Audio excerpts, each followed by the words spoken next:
India is facing mounting economic pressure as the rupee continues sliding to record lows against the US dollar in May. The currency weakened beyond 96 per dollar for the first time, raising concerns about inflation, capital outflows, and long-term economic stability. The situation has become serious enough that government officials have publicly encouraged citizens to reduce non-essential spending, including limiting overseas travel and lowering imports of products such as gold and fuel.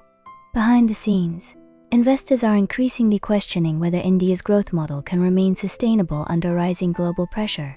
Although India officially holds around $700 billion in foreign exchange reserves, analysts note that a large portion is tied up in gold holdings and foreign assets that may not be easily accessible during periods of financial stress.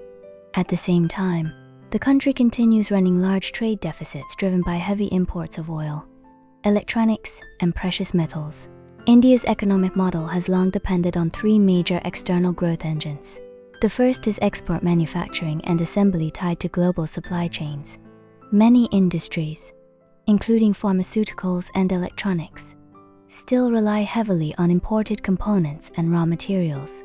Rising production costs and trade barriers have made these sectors less competitive in recent years.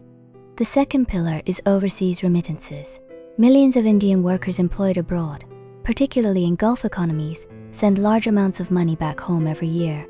However, geopolitical tensions and slowing regional growth have created uncertainty around future labor demand and remittance flows. The third and perhaps most vulnerable sector is IT outsourcing. For decades, India benefited from its large English-speaking workforce and became a global center for software services. But the rapid rise of artificial intelligence is beginning to reshape the industry. Many tasks that once required large teams of entry-level programmers can now be completed far more efficiently with AI-assisted tools. Major global technology firms have already started restructuring and reducing hiring in some outsourcing-related areas. As external pressures increase, capital outflows have accelerated from Indian financial markets, placing additional stress on the rupee. The central bank has intervened repeatedly to slow the currency's decline, but markets remain concerned about long-term balance of payments risks. The broader issue is that India now faces the challenge of balancing rapid modernization ambitions with structural economic realities.